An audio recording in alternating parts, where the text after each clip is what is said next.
Good evening, everyone. It's a great honor to have you all here. My name is David Ellwood. I'm the dean here at the Harvard Kennedy School. Welcome to the John F. Kennedy Jr. Forum, and welcome to the Seymour E and Ruth B. Harris lecture this evening at the John F. Kennedy Jr. Forum. It's a special pleasure to look out and see so many people who so clearly and superbly serve our country, our state, and so many others.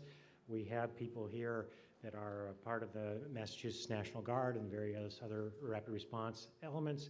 We have the Women's Leadership Board who are a part of things. We're blessed with a Medal of Honor winner here as well. Please stand up and let us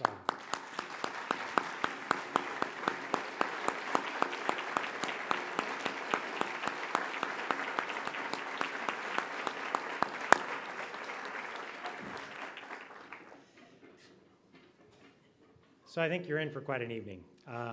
We have with us tonight General Janet Wolfenbarger, the most senior woman in the Air Force, 4-star general.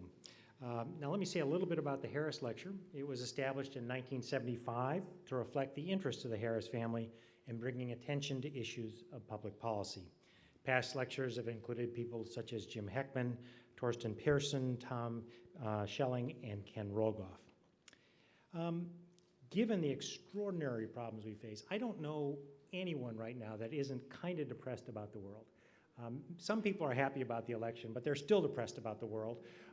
Some people, whatever. And so many of the challenges we face involve things like security, but they're also technology, they're also about budgets, they're also about so many different things that it feels like we ought to do something about. And yet so often we're unwilling or unable to act. Our speaker tonight has been in the business of acting her whole life and making a difference. The values of the Air Force, integrity, service, and excellence, very much reflect the values that we hold dear here at the Kennedy School. General Wolfenbarger also represents the breadth of talent and skills that are really needed for effective leadership in public service. She's an engineer and a scientist, a great deal of experience in military acquisitions, in leadership and management all throughout. She was part of the very first Air Force Academy class to include women. Now, in 2012, she became the first female 4-star general in the Air Force. It's a particular pleasure, of course, to have you here, General, because so many of the students here at the Kennedy School are themselves either active duty or former military service personnel. Moreover, we're very fortunate to have two former Air Force generals deeply involved and on our faculty, one of which is Dana Bourne over here, as well as Tad Alstrom, who I don't think is able to join us tonight. So these students bring extraordinary passion, a commitment to mission, a recognition that public service is all of our duty, but also a willingness to put literally their lives at risk at times to advance the national purpose. Upon graduation, General Wolfenbarger began her career in an acquisition as an engineer at Elgin Air Force Base in Florida. She's had a variety of assignments at headquarters, Electronic Security Command, Air Force Systems Command. She's had positions at Wright-Patterson Air Force Base, also at the Pentagon. She even spent time here in Boston as a student just down the street at a little-known institution called MIT, where she earned one of her 2 master's in science degrees, this one in aeronautics and astronautics. Now, of course, it just shows how bad my education is. I'm not quite sure what astronautics is. It sounds really cool, and to distinguish it from aeronautics would be difficult, so maybe in the Q&A we can clear that up. She currently serves as commander of the Air Force Materiel Command, AFMC, and is based at AFMC headquarters at Wright-Patterson Air Force Base in Ohio. AFMC conducts research, development, testing, and evaluation, and provides acquisitions logistics support to keep the Air Force weapons ready for war. The Air Force includes over 80,000 Air Force personnel who are expert in matters ranging from the research laboratory to the flight line. General Wolfenbarger has received many, many awards and decorations, including the Distinguished Service Medal, Legion of Merit, and the Oak Leaf Cluster. Most recently, she was selected for induction into the Order of the Sword, an award in which enlisted forces honor senior officers for distinct and significant contributions to the welfare and prestige of the enlisted force, to mission effectiveness, and to the overall military establishment. Yet she will need all her wisdom, her experience, her leadership in this new world of political turmoil, budget cuts, still economic struggles, radically changing technologies, and so many other things, climate change and the like.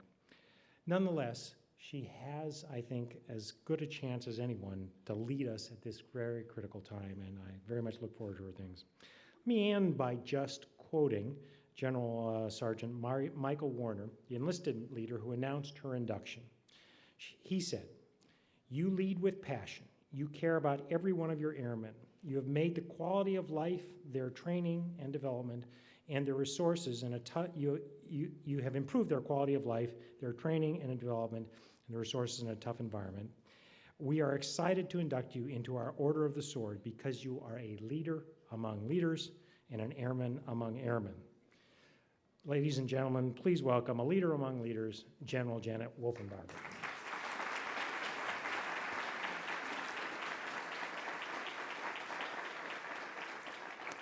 Thank you all, and thank you, Dean Ellwood, for that very kind introduction. And thank you to the Harvard Kennedy School for selecting me to speak here tonight. I think Dana had something to do with that, so thank you. It is truly an honor to be selected to present the Harris Lecture, and I am absolutely very happy to return to Cambridge.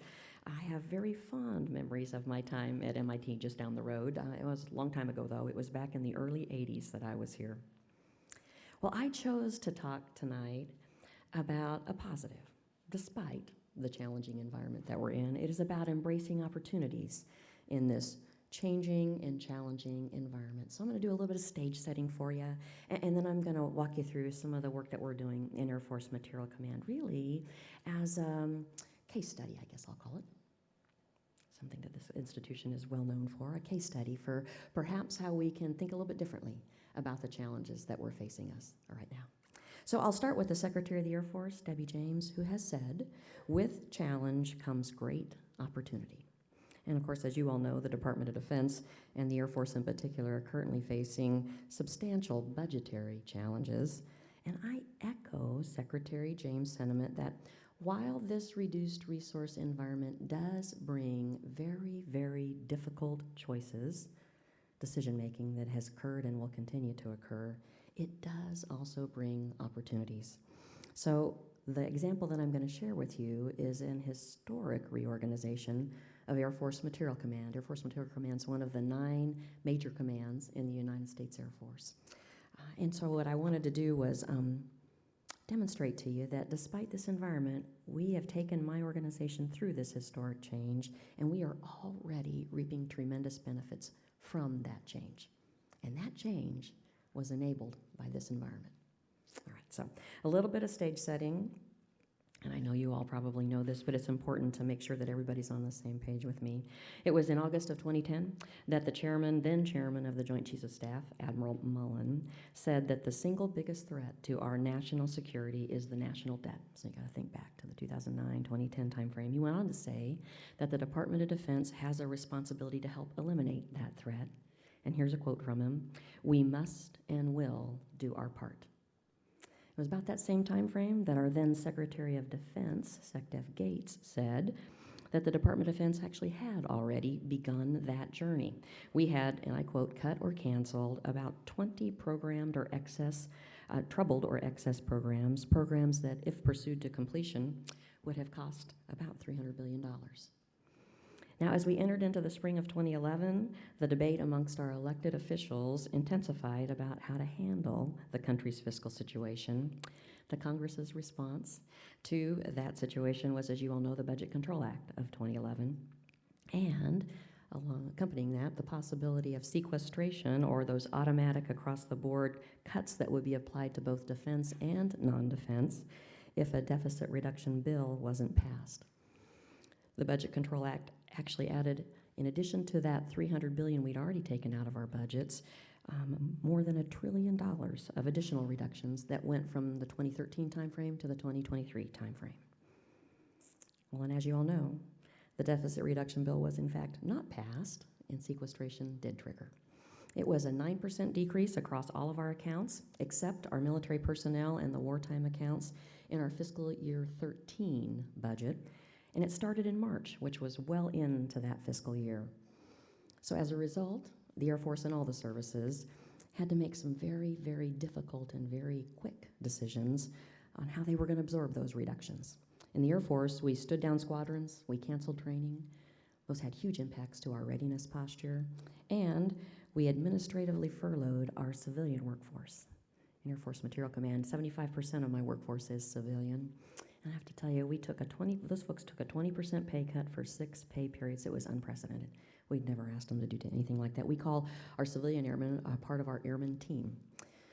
And so that sequestration brought immediate, significant impact and uncertainty into both mission execution and into the lives of our airmen, their families, our retirees, and our defense industry partners. Well, in the Department of Defense, before sequestration triggered, I'll tell you, that we had hoped, and I put that in quotes, we had hope that our elected officials would never allow that sequestration mechanism to trigger. My personal opinion is that sequestration is a very thoughtless, not thoughtful way to reduce budgets throughout the Department of Defense. Well, after sequestration did trigger and it became a reality, I would tell you that our senior leadership in our Air Force, led by our Chief of Staff and our Secretary, we went through a couple of different iterations of secretaries of the Air Force through this process, really took, in my opinion, a very sound and thoughtful approach in reaction to the reality that we needed to start thinking about living with a Budget Control Act that was going to go out 10 years. What they did was they brought all of the senior leadership together in the Air Force, all the 4 stars, the 3-star major commanders, for a whole series of meetings. And while you might have thought the initial activity would have been to immediately begin talking about where we were going to take those cuts, where the budget was going to be slashed, and what kind of decisions we would have to make, they actually would not allow us to have those discussions at the start of those meetings. They forced us through a very strategic and very thoughtful dialogue about what is unique and important about the missions that the United States Air Force executes. I kind of characterize that as we talked about what's in our DNA. What is it that we do in the United States Air Force that despite this reduced resource environment, we must continue to do on behalf of our joint partners, on behalf of our allies, on behalf of the nation? Those were the discussions that we had. And as we had those discussions, it actually drove us all the way back to thinking about our heritage when we were first formed as an Air Force in 1947. And we came to the conclusion that, in fact, the 5 core missions that we were chartered to execute in 1947 are the same 5 core missions that are of the most importance to us that we must continue to execute. So those 5 core missions are air and now space superiority, intelligence, surveillance, and reconnaissance, rapid global mobility, global strike, and command and control. What has changed clearly since the 1940s is how we go about accomplishing those missions. I like to think sometimes about the progress we've made within that technological realm that the Dean mentioned. I imagine some of how we go about executing those missions would seem like science fiction perhaps to those folks in the mid-40s who were chartering our United States Air Force. And of course now we include different domains. We weren't talking about space back in the 40s, and we clearly weren't talking about cyberspace. So some of the ways and the domains in which we operate are different, but the reality was that the execution of those mission sets back then, all the way through to today, have resulted in the ability of the United States Air Force to provide global vigilance, global reach, and global power for America. Well, once in these decision-making forums, we had come to the conclusion of what was most important to us, then we could start talking about all the other things that we do and decide whether or not they were still important to do. Could we eliminate? Could we minimize? What were the things that we must continue to do? And then we tackled the next big question. Well, then how are we going to go about executing that smaller set of things that we think are absolutely critical for us to continue to execute? And the realization was clearly we weren't going to be able to stay on the path that we had been on before the Budget Control Act, so we had to make some really hard now strategic trades across the missions that we needed to continue to execute. And we had to take a longer term view. We had to look out 10 years. So we knew what the top line would be anticipated to be because the Budget Control Act laid that in. So we had to not just think about today, we had to think 10 years out. And the result of those deliberations was the determination that we have got to become a smaller Air Force. We also determined that we would not ever become a hollow Air Force, and so it was all about balancing our capability with our capacity, with our readiness. Well, in order to continue to execute those missions that were important to us, not only today, but well into the future, we knew that we had to have the weapon systems in our inventory that could defeat what we characterize as the high-end full-spectrum threat. The threat's continuing to evolve, and we're keeping track of it. When we decided that, we knew we needed to continue recapitalizing in some areas, and so we have 3 programs that you may have heard messaged from the senior leadership in the Air Force that we have got to continue to keep on track. The F-35, the KC-46, and the Long Range Strike Bomber. Well, the decision to keep those programs, large dollar value programs, on track meant that we needed to take risk elsewhere. And we ended up saying that the risk that we would take would be in the elimination of some fleets that are on the inventory today, the downsizing of other fleets, and the elimination or substantial modification adjustment to ongoing improvement programs to our legacy fleets. Tough decisions. But all of that done so that we could ensure that we had that balance between modernization and readiness. As we got to that smaller Air Force today, we wanted to make sure that we were a small, ready, and modern Air Force for the future. And there were some corresponding reductions in our manpower to correspond, and this is across all levels, but officer, enlisted, and civilian, to correspond to those force structure changes and to address some overages that we had identified in some of our career fields. So all of those decisions that we undertook back in the summer of 2013, when sequestration, in fact, was a reality, resulted in what I characterize as a carefully crafted Air Force input into the FY15 President's budget request that was submitted just earlier this year.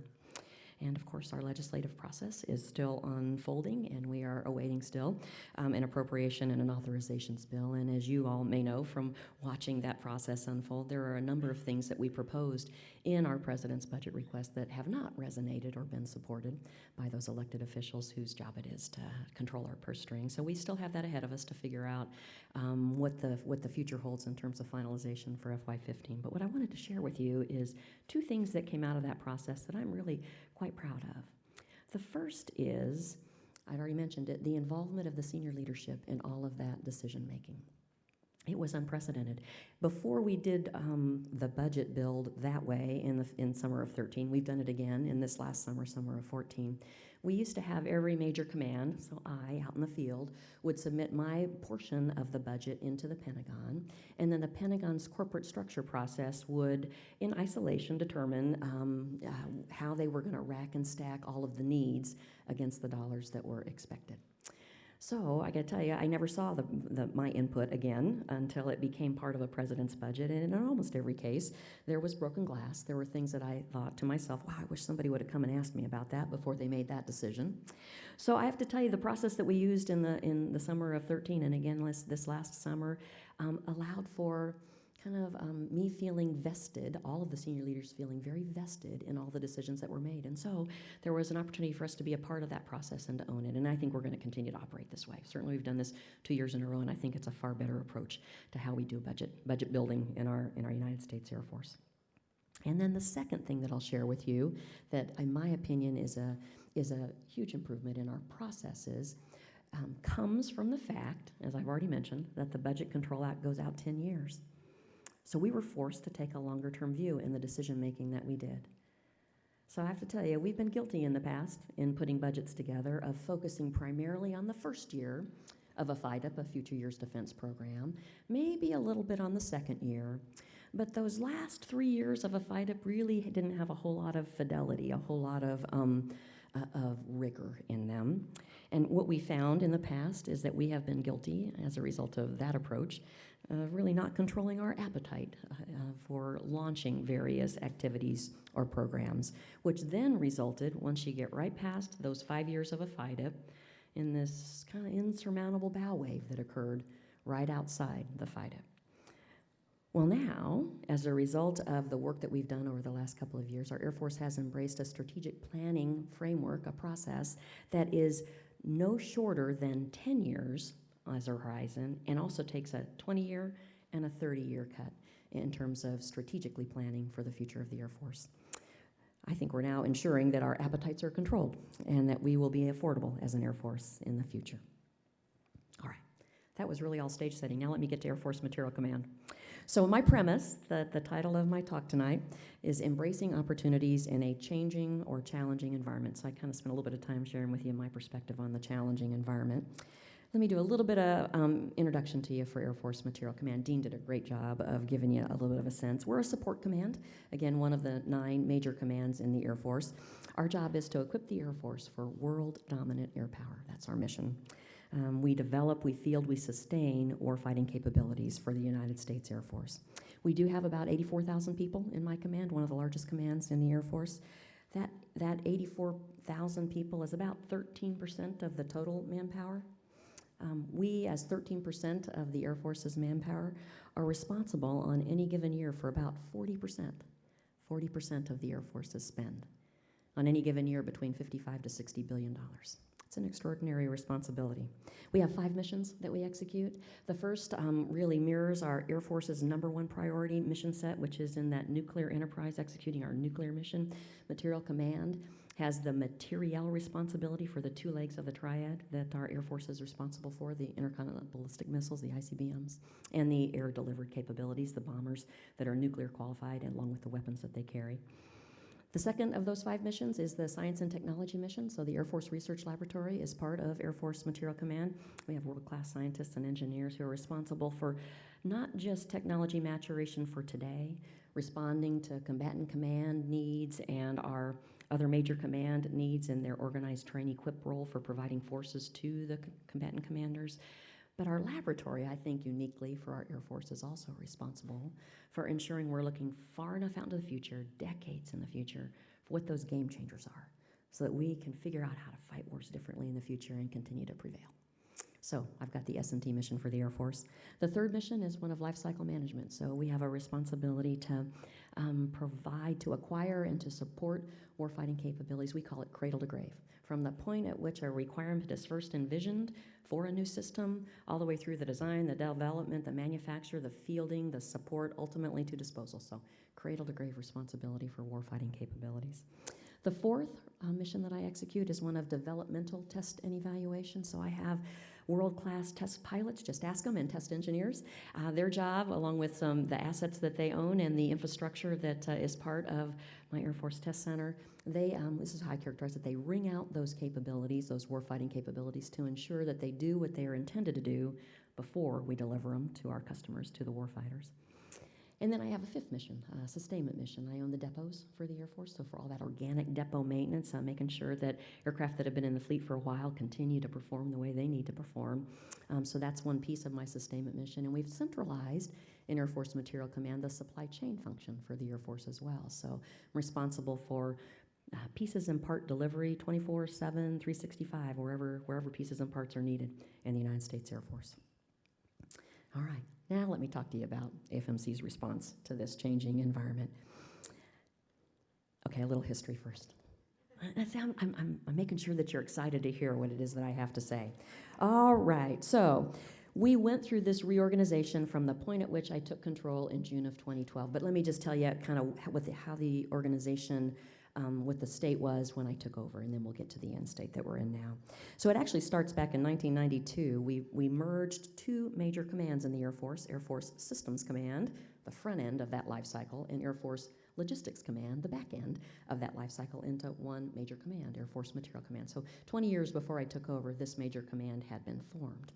The intent was to embrace that life cycle management, integrated weapon system management philosophy. And what we did back then, 20 years ago, was to merge at the headquarters level, but we really didn't attempt to take action at the subordinate unit level.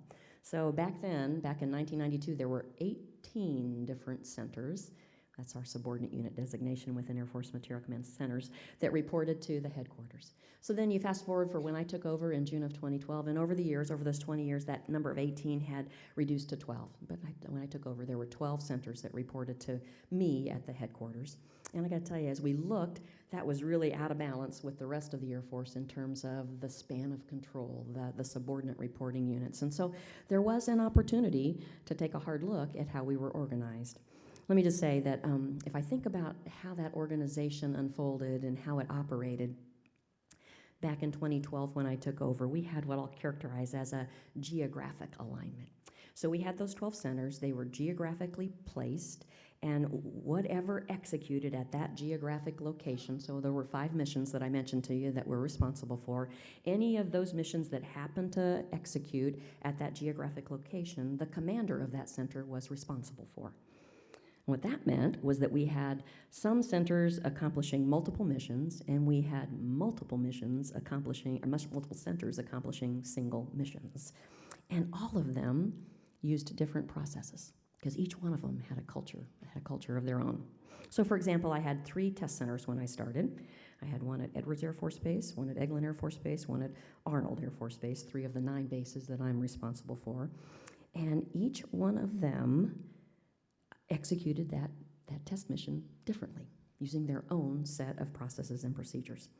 And that same theme was consistent no matter if I'm talking lifecycle management or test. Those are the 3 primary areas that we focused on in this reorganization. So the reorganization was birthed, I like to say, from an Office of the Secretary of Defense mandate in this time frame to embrace the efficiency mantra.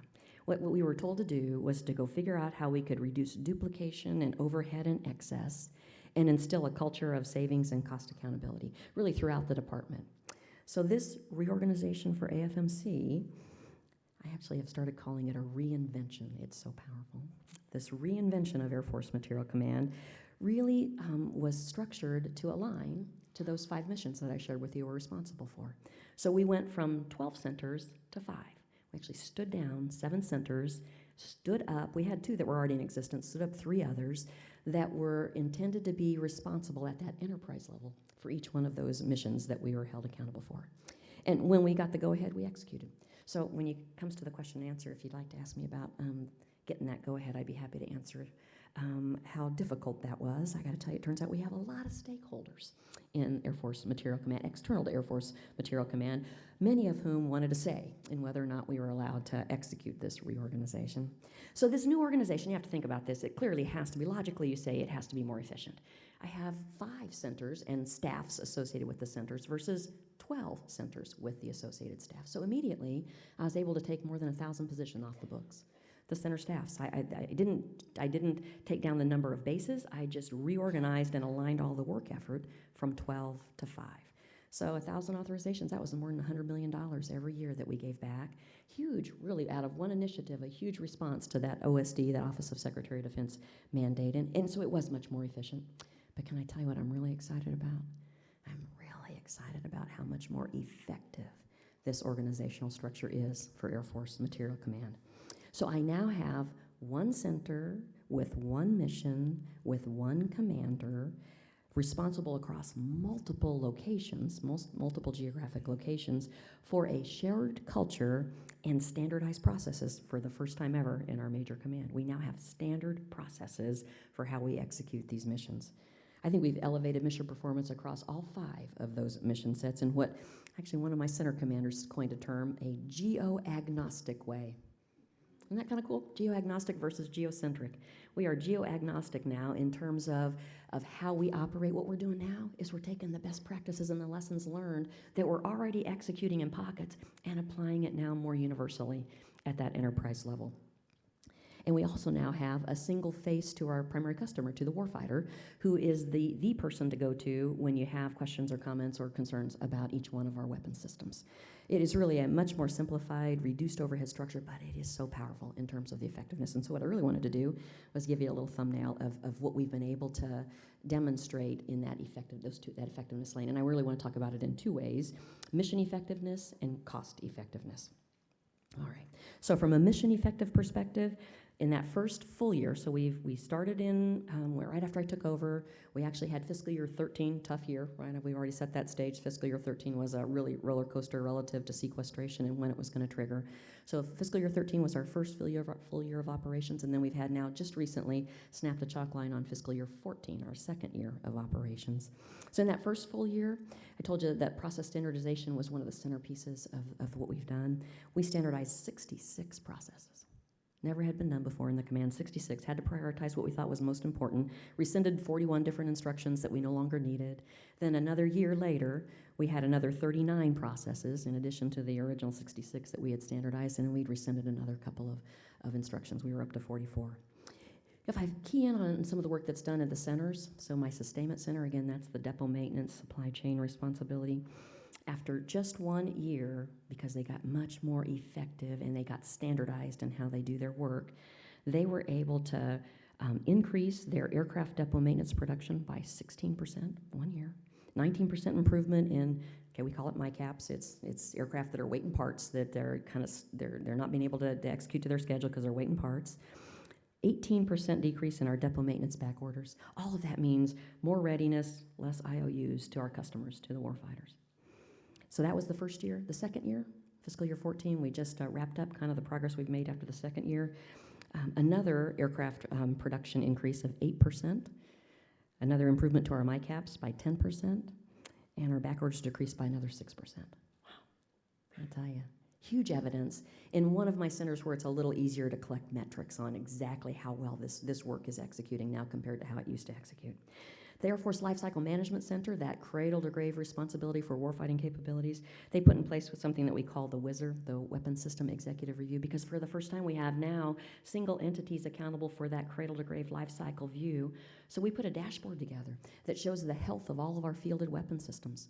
Wow, we look at 5 different areas. We look at the performance of systems in the field. We look at the modernization efforts that are ongoing that we're going to eventually put in the field. We look at the product support health. So, what is it that we need to be focusing on to make sure we can continue to support these aircraft? We actually predict. We have a predictive section that looks at safety concerns and service life and mission effectiveness. And we've just recently put in place another module on cost effectiveness of each one of those fielded weapon systems. We've never done that before. Never been able to do it before. We do it now. We present that dashboard on a quarterly basis to our customers, to the operational MAGCOM commanders or their staff, and to the chief or the vice chief. It goes up that high. And what that dashboard allows us to do is really pinpoint the areas that we need to focus on as senior leaders. One more example in that mission effectiveness lane, in the test center, they have begun executing what they call distributed test operations.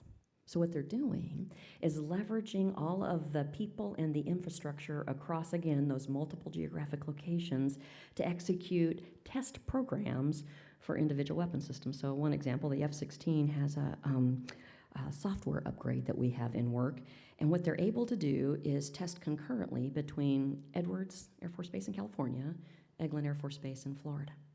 So they have a mission control center that gets flown primarily in one center, but they're connected electronically to the other center where some of the subject matter expertise resides. And they have real-time interaction then between the testers at each of those respective bases, and those operations are running seamlessly, like with next to no data latency. I asked. I was in my speech. I said, what would you say is next to no data latency? And it's approximately a 450 millisecond delay.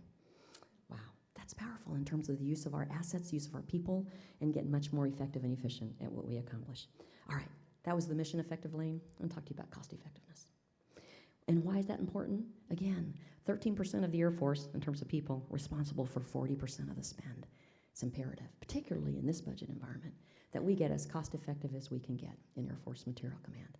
In fact, we've made such progress, and I'm going to share a little bit of that with you, that the Chief of Staff of the Air Force has started calling Air Force Material Command, I love this, the cost consciousness of the Air Force.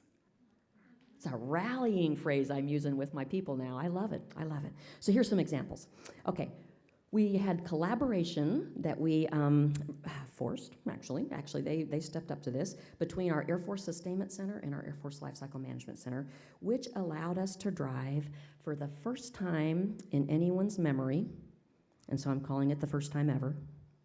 I have people that have served a long time in some of these centers, some of those civilians, calling it the first time ever, a reduction in our depot sales rates, what we charge customers to bring in their assets to go through the depot maintenance at each of our 3 depots. And so we're able to get better at this. We're able to charge less because we've got better performance at each of those depots. We have a better understanding of what the requirements are, a better ability to know the work that we have to do ahead of us, and a better ability to execute to the plan that we've laid out. Okay, so we reduced that depot sales rate for this year, for fiscal year 15, by 5%. Some of you might say 5% doesn't sound like a lot. 5% of a depot sales rate reduction was $500 million that I gave back to the Air Force in fiscal year 15 as we're having to make those really, really hard trades that I was telling you about to set the stage. Huge. That was in 15. That $500 million reduction goes year after year after year after that. That was the first year of operating this way. The second year, we've just proposed an additional rate reduction, another 2.75%. That's another $275 million in fiscal year 16 savings. And again, on top of the 500, and then for every year after. Huge, huge opportunity for us to get much more cost effective at what we do. Another example, within our Air Force Lifecycle Management Center, they've standardized their process for what we call should cost. So it's about working with our contractor counterparts and really understanding where there are inefficiencies and opportunities, diseconomies, to go figure out if there isn't a lower cost that we could pay for the delivery of those warfighting capabilities. That Lifecycle Management Center, in doing that standard work applied across all of the programs, they realized in the first year of operating this way, $1.3 billion of avoidance or savings, and I don't care, I'll take either one of those. One's real coming out of the budget, the other is money we would have had to have paid that's not in the budget yet. $1.3 billion. And the second year, because they've continued to apply this standard process across even more programs, another $2.7 billion, total of $4 billion from applying a standard process for how we go about understanding should cost in the Air Force. All right, bottom line, in this cost effectiveness lane, we went from 12 centers to 5 and identified more than $3 billion in the first year, and another, I'm projecting, $3 billion of savings or avoidance in the second year of operations. That's why I'm using the word powerful.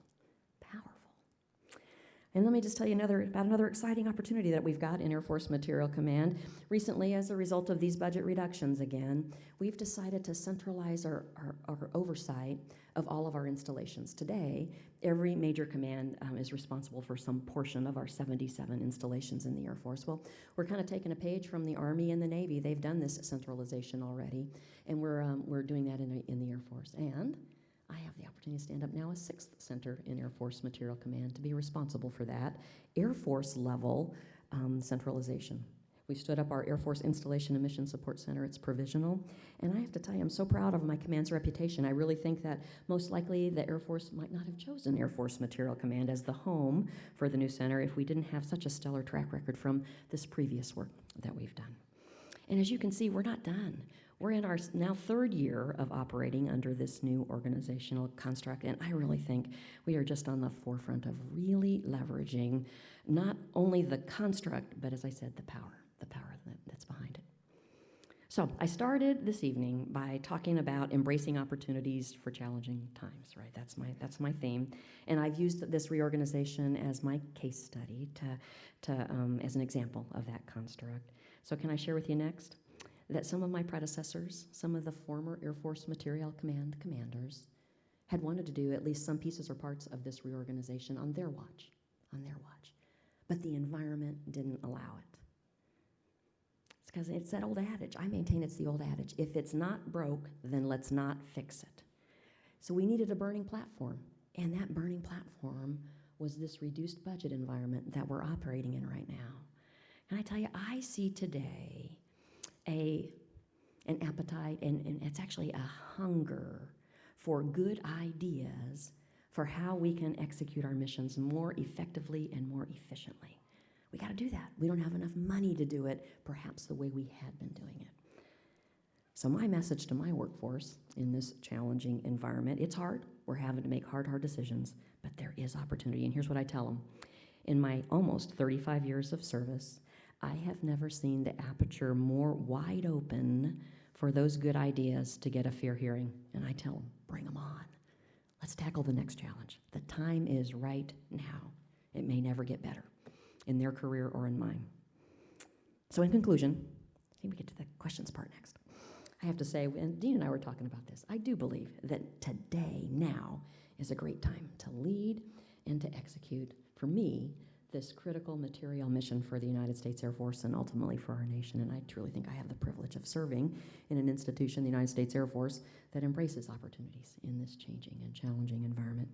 Every day I have the opportunity to lead an organization responsible for equipping the Air Force for world-dominant air power.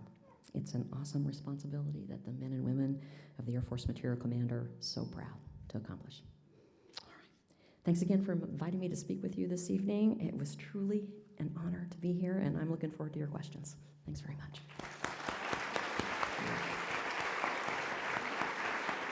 Bye-bye.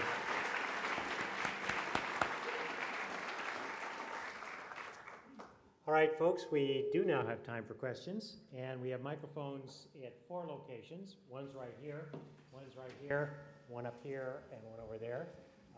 Let me just, first of all, tell you that if we don't, the question and answer part is the best part of the whole thing, so please do come forward. A question at the Kennedy School, a good question, has 3 elements. First, you start by introducing yourself, just who you are, what affiliation you have, if any. Second, the question is short and has one thought in it. And the third is it ends with a question mark. So with that, I'll turn to this question now, but I'd like to actually take advantage of my position to ask you the first question, which is, your message was really quite striking. By the way, you do deserve a medal for doing the things you've done. You're in a place where you get them. That's a nice thing. But the striking thing is, different organizations respond to stress, particularly financial stress, differently. Some people would say, your budget needs to be cut by 5%, everybody takes a 5% haircut. That was, in fact, the problem with sequester, as you know. But your organization clearly didn't do that, tried to think about it, tried to use that as a leadership opportunity. That presumably had to do with leadership and that kind of thing. On the other hand, those leaders have been around before, as you said. And what does one do to create and when you came in, you were able to make different kinds of changes, and it's often new leaders that bring on those things. What can an organization do so that even when the times aren't, when the platform isn't burning, you're looking out 4, 5, 10 years, you're thinking about how to really improve and so forth. And that's particularly hard in a setting like the public sector where oftentimes, your budget just keeps coming, whatever it is. You've got constituents, that's how your bread is buttered. How do you keep that going after the platform has been put out? I think that's a great question because I am running the command that I grew up in. And so I have been a part of this desire to do something as consequential as we were just able to do for a long time. I think the part of the powerful nature of what we've done is we got people excited. Those 84,000 people, the vast majority of them, as I'm out and about in my command, they're excited. And so my hope is that they will continue the path, walking the path. I would tell you this, when I first took over, I brought in all of my leadership together, those 5 center commanders, and I looked around that room, and it was kind of neat. We had all grown up in the Air Force together, and we looked at each other and we said, we have an opportunity to implement all those things we talked about growing up in our career, that if we were ever in charge, we would want to change. We had that opportunity. So it's perhaps building that same fire and passion in the folks that are coming along behind it. I think we started. Right over here. Thank you. Hi, I'm Valerie Mosley. I'm part of the Women's Leadership Board, and we just had a meeting talking about leadership. So the question is, what do you think makes for strong leaders? 2, is it a trait that's born, or can it be taught? And if taught, how do you go about instilling that and teaching it? Was that 3 questions? I Yeah, think that was 3 questions, but that's okay. I'll work on answering every one of them. I usually run a tight ship, but they were good, so. All right, let's see. I actually have a leadership speech that I can tell you. I actually have Leadership 101 principles and Leadership now 201 principles that I have kind of collected up throughout my time as a senior leader in the Air Force. The 201 probably generated from the time I've been a general officer. So in a nutshell, to me, being a good leader, it is 2 things. It is taking care of your mission and taking care of your people. And those 2 things are connected. If you take care of your people, you get folks who are energized and ready to execute the mission. If you got everybody leaning forward to execute the mission, you can't help but succeed. And there's a whole lot of corollaries that go with that I'll have to share with you at some point. You asked me if I thought that leaders are born or can they be trained. Is that a way to characterize what you said? I actually think both are true. I have, in my career, met leaders that I have thought were just born with certain charisma, capability, skills that make them outstanding leaders. I'm also of the account that you can actually train folks, and we do a whole lot of that in all of the services. Certainly in the Air Force, there's lots of ways that you can learn to be a good leader if you aren't one from being a born leader. That we put folks through formal training. We recommend reading books. Here's what I always tell folks: the best teacher, in my opinion, is watching others and determining what character traits you want to emulate. I gotta tell you, you can learn from those leaders that have character traits that you don't want to emulate as well. So I personally believe that actually both of those are paths to having great leaders in our United States Air Force. Great. Right over here. Hi, ma'am. Gary Keefe of Cincinnati and General Massachusetts. Last fall, when I went out for your senior leader conference, you identified you were going through a reorg, looking at furloughs, and then on top of that, you were dealing with a 20% manning cut. But one of the things you identified that I think could affect a lot of people is you identified 75% of your workforce was civilians. And of that 75%, there was a large majority that were 55 years old or older. So my question for you is, what initiatives have you put in place that you actually to address the fact that you got an older workforce that's staying longer, but at the same time, you identified like your research lab. How are you recruiting and luring in quality individuals so you can avoid a bathtub effect when this older workforce ends up leaving material command? Thanks. That's a great question. So can I tell you this? I'll start with this. Ever since I've been in material command, we've been talking about the retirement eligible population and what a dire circumstance we were in, because if all of them chose to retire when they were eligible to, we wouldn't be able to accomplish our mission. It hasn't happened. It hasn't happened. We have folks that may be retirement eligible, but they're so excited about the work they get to do that they're staying on a whole lot longer than their retirement eligibility date. I would also tell you this, that in my career we have done this in perhaps a non-optimum way when we've had to take cuts in the past. We have, in some cases, cut off sessions, and I gotta tell you, that is just the wrong approach. We've lived with bathtubs as a result of career fields and year groups and skill sets that we are still having that work its way through, the continuum of a person's career. So, since I now get a voice, I get to be the decision maker on how we're going to approach this, we're working really hard at making sure we understand what our needs are so that we don't shut down the pipeline, so we assess appropriately. We make sure that we understand the skill sets that we need in doing those accessions, and those are changing. As you look at the technologies that are available to us today that weren't available when I first came in, we have to continually be ahead of where we need those skill sets, and then once we get them in, we need to retain them. So we've got lots of programs underway to make sure that we're training folks, we're helping to achieve their potential, and where we do have folks who make decisions to leave the Air Force, we're off trying to figure out how to fill those gaps. But I think we've got the right site picture. And in particular, in the laboratory environment, you mentioned that, Gary, we've got lots more flexibility than we've got in some of the other areas. And that's through some recent legislation that Congress has passed that allows us to bring folks in on a very quick basis, targeting certain skill sets and allowing them to stay for whatever period of time they choose, as opposed to the more traditional method of bringing folks in very young, keeping them for a whole career, and then ultimately retiring them, using all the tools in the toolkit. Right up here. Hi, my name is Isha Corrine. I'm a sophomore at the college and a member of the Women's Initiative in Leadership at the IOP.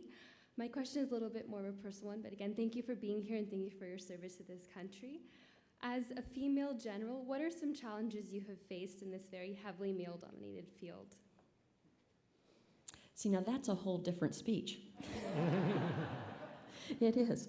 We were talking in the foyer before we came out here about some of the changes that I've seen in my career, and it's been extraordinary in terms of the progress that the Air Force has made in embracing the value of diversity.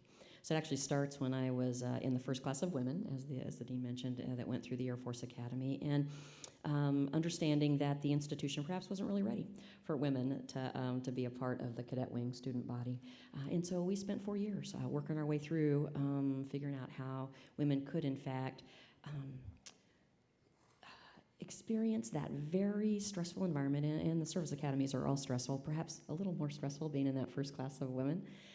But in my mind, it was all about being placed in those stressful situations, however you want to define them, academically, physically, mentally, emotionally, understanding as I came out the other end of those experiences, is my learning, that I am far more capable than I ever thought I could be. And I have relied on that knowledge in myself ever since. So to me, it has not been about being a woman in the Air Force. It's been about being recognized, accomplishing missions, being a part of a team. And if there's recognition to be had, it's for what we were able to accomplish, not because I was a woman. And so I have been so proud to have been able to serve for almost 35 years now and be a part of an institution that I have seen progress and grow. So the upside, after I start with some of the challenges and some of the changes that I've seen, I have to tell you this. Oh, this is being recorded. Maybe I shouldn't.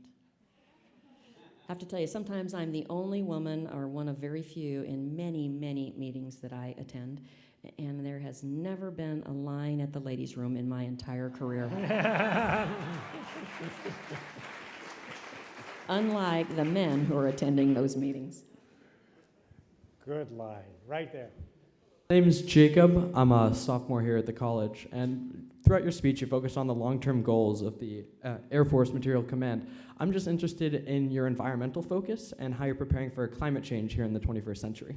Got a huge focus on that. So does the whole of the Department of Defense, to be honest. Tomorrow we're going to get a chance to share with some of the faculty some of the metrics that we've put in place to judge how well we're doing in terms of this new opportunity to execute these missions. And we have many metrics that are associated with how well we're doing in terms of energy reduction, conservation, getting green, all of those things that we need to be held accountable for. And we're making good progress. Right over here. Hi, General. I'm Joan Creste, also with the Women's Leadership Board.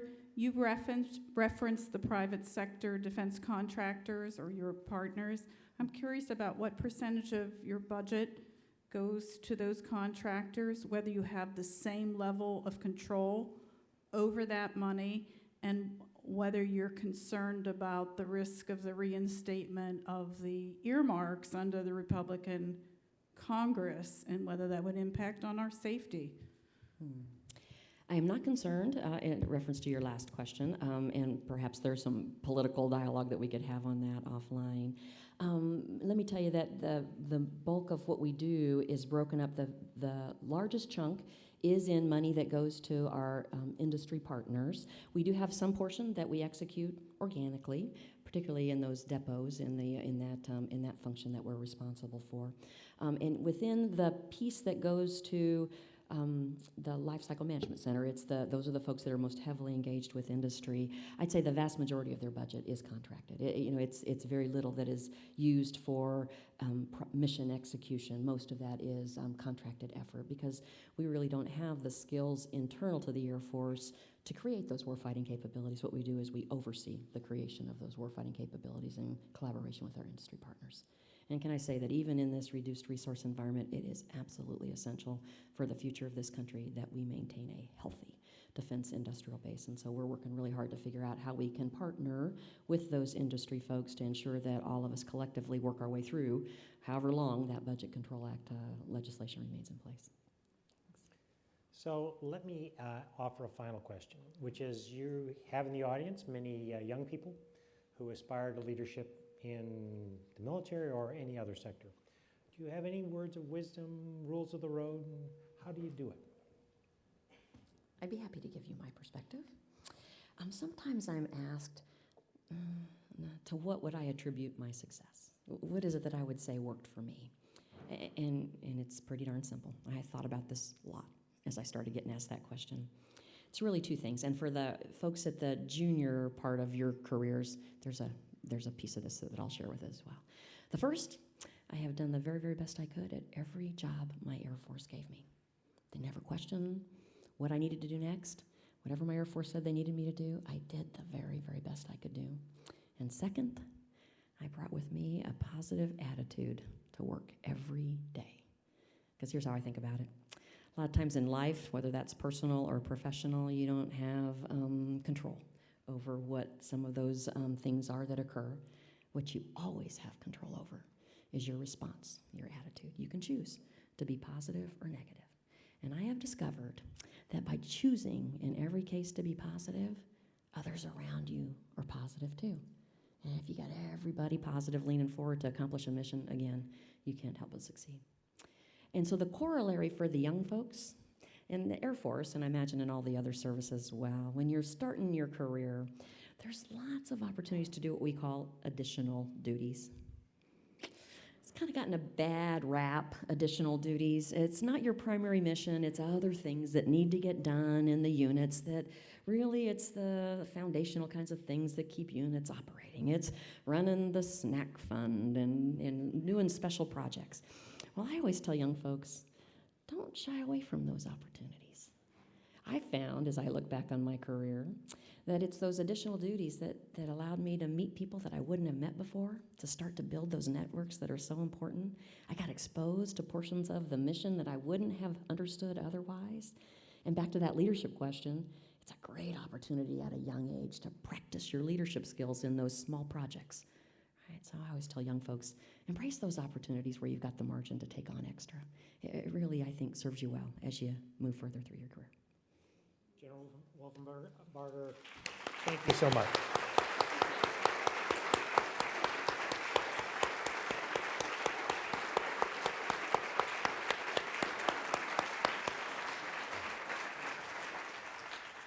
Thank you all for being here this evening. It's a wet night outside, so please drive safely. Thanks again.